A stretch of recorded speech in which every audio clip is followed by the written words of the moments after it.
সুধী দর্শক মণ্ডলী, আজকে একটা গুরুত্বপূর্ণ বিষয়ে কথা বলবো। সেটা আপনারা থাম্বনেল দেখেই বুঝতে পারতেছেন যে বিএনপি কেন স্থানীয় সরকার নির্বাচন চায় না। প্রথমে তারা জাতীয় নির্বাচন চায়।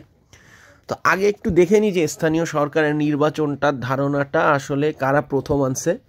মানে এই সরকার গঠন হওয়ার পরে এখন যখন ডক্টর মোহাম্মদ ইউনূস জাতীয় নির্বাচন দেওয়ার কথা বলছে যে এই বছরের 25 জুলাই আগস্ট অথবা 26 সালের শুরুর দিকে, ডিসেম্বর জানুয়ারি মাসের দিকে, কিন্তু তার আগে তারা স্থানীয় সরকার নির্বাচনটা আগে দিতে চায়। কারণ সরকারের ভাষ্যমতে স্থানীয় সরকার নির্বাচন ছাড়া স্থানীয় যেই সেবাগুলা, সরকারি সেবাগুলো, এগুলা সাধারণ জনগণ পাচ্ছে না বা পেতে তাদের কষ্ট হচ্ছে বলেই তারা হলো প্রথমে স্থানীয় সরকার নির্বাচনটা দিতে চায়। এবং এর সাথে বৈষম্য বিরোধী ছাত্র আন্দোলন, গণ অধিকার পরিষদ এবং অন্যান্য যারা রাজনৈতিক দল আছে, বিশেষ করে জামাত শিবিরও এখানে তাদেরও ইচ্ছা প্রকাশ করছে যে হ্যাঁ, স্থানীয় সরকার নির্বাচনটা আগে হওয়া উচিত।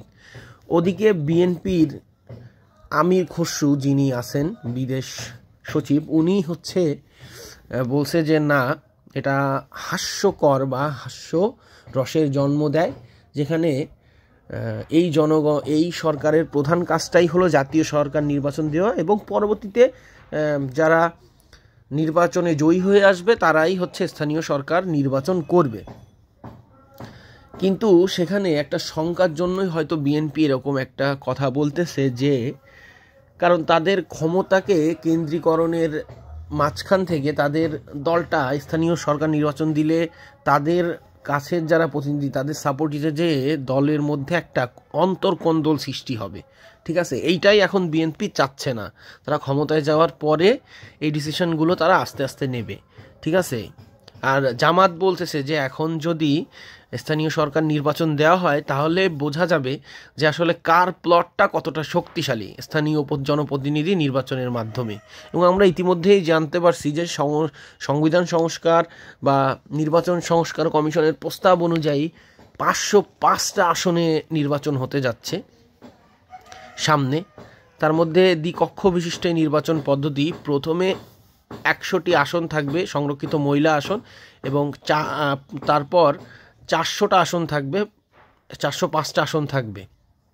এবং এই প্রস্তাবের মধ্যে আরও বলা আছে যে রাষ্ট্রপতি এটা ইলেকট্রাল কলেজের ভোটে নির্বাচিত হবে, মানে জনগণ জনপ্রতিনিধি নির্বাচন করবে এবং ওই সংসদীয় জনপ্রতিনিধিদের ভোটে তারপর রাষ্ট্রপতি নির্বাচিত হবে। এবং আমার মনে হয় রাষ্ট্রপতির ক্ষমতাকে সম্পূর্ণ প্রধানমন্ত্রীর ক্ষমতা থেকে আলাদা করে দেওয়া হবে। এখনকার যে সিস্টেম, সেটাতে রাষ্ট্রপতি একটা পুতুল মাত্র, সেই পুতুল থেকে যাতে রাষ্ট্রপতিও ক্ষমতা প্রয়োগ করতে পারে, সে যাতে স্বাধীনভাবে কোনো ডিসিশন নিতে পারে, এই দিকেও কিছুটা সংশোধন আনা হবে। তো আমার মনে হয় যে ডিসিশনটা একদমই খারাপ না যদি স্থানীয় সরকার নির্বাচন হয়।